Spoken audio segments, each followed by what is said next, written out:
Did you know that the electric eel is capable of producing a voltage almost 4 times the voltage of the home grid, and that this South American monster can take out an entire horse?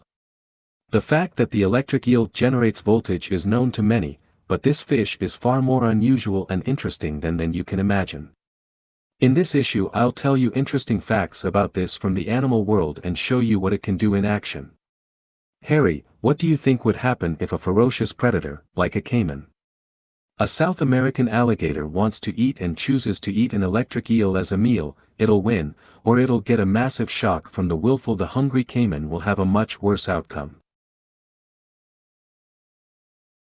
Think about that. We'll come back to that question later. The electrophorus electricus is also commonly known as the electric eel, and the fish is quite unusual. I would even say more than unusual, it's extremely dangerous. Can you imagine that an eel generates a voltage of up to 860 volts and a current of up to 40 milliamps? Is unbelievable.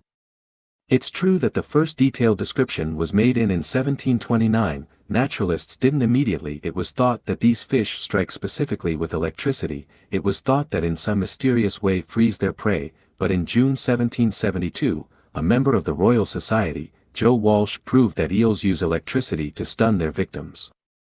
But why would these animals have that ability in the first place? Would an eel use electrical discharges to attack, to paralyze, or kill their prey?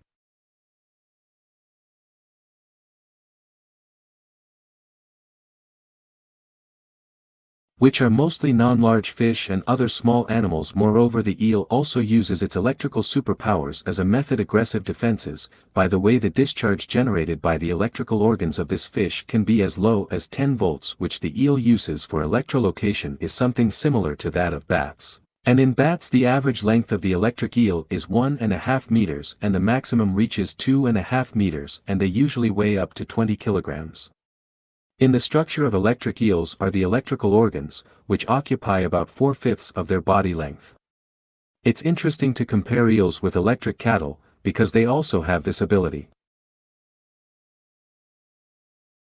Electric rays are common all over the world, but only in temperate and tropical waters is the current generated by stingrays. Varies from species to species, so for example the Atlantic torpedo can produce 220 volts, but for most species this figure is much lower and is between 5 and 40 volts, and that's the difference with the electric eel. The electric eel, even though the word eel in the animal's name, and also despite the outward resemblance to its relatives to the common eel, it is not at all an electric eel. Eel is a fish which is in fact a member of the genus Him, T-shaped and more closely related to the catfish than to the common eel. The electric eel was considered the only species of the genus Electrophorus, but in 2019,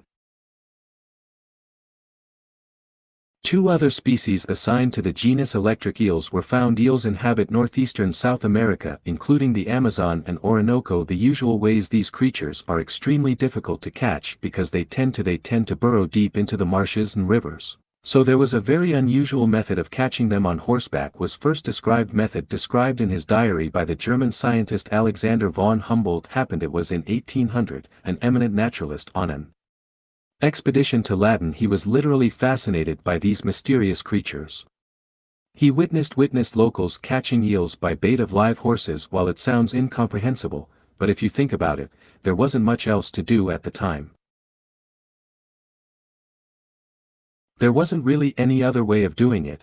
It looked like this: the horses, and wait for the electric eels to start jumping out. Attack by treading with their hooves on the muddy one. The horses would frighten the growlers, who in turn attacked and struck them with electric charges, thus depleting all their charge. The electric eels became easy prey in general, as the naturalist fisherman assured that the discharge of even a large eel was not enough to completely kill a horse. However, in his diary Humboldt at me the body that after a few minutes the 2 horses still died in the water without unconscious. So how exactly do electric eels emit such powerful electric charges? What can become to a person after such a powerful electric shock, and whether the unfortunate fringe I was talking about would survive? I told you at the beginning, look below for the answers to these questions. All the interesting thing ahead is whether or not the eels described by Humboldt attacking horses for many years was thought to be a fake, and it was believed that the attacking skills of these animals were greatly exaggerated.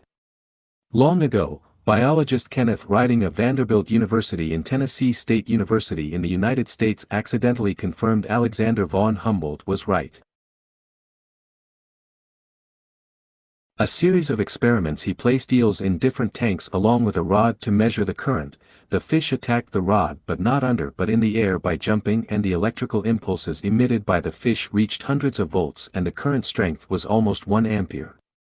Aquarium and dummy crocodile head and human hand and observed similar. The conclusion is simple: for charcoal there is no difference from whom to defend itself. It attacked everything indiscriminately, such a dangerous electrical fiend. The scientists suggested that the aggressive behavior came from the eels because they can't avoid danger most of the time. He tried to explain why eels jump despite the danger. Such a strategy all because a terrestrial predator might not in principle dive into the water to catch an eel, and thus protection in the water is not. The animal can simply wait for the fish to use up electric charge and grab it without harming itself, as has happened to the hunters on the horses. As it turns out, so interesting is the fact that unlike its underwater counterparts, the eel breathes not only oxygen dissolved in the water by atmospheric air. For this purpose it has to surface every 5 minutes or even more frequently to breathe. This is made possible by a large amount of a special kind of tissue in the mouth that's riddled with blood vessels. If the eel cut off its access to atmospheric air, it will suffocate.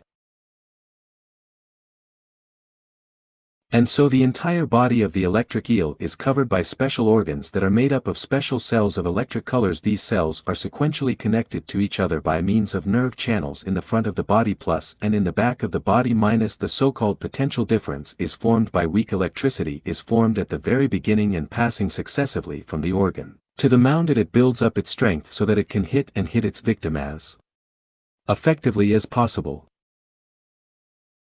The victim, the eel, generates discharges of varying strength by means of electrical 3 types of organs, as I said, and they occupy about 4/5 of the length of the fish. Produce high voltages from the hunter's organs for navigation and communication purposes. Generates the organ. The zag's main organ and the hunter organ are located in the lower part of the eel's body and sax organ in the tail. To date, few cases of human deaths are known after only large eels can cause serious harm.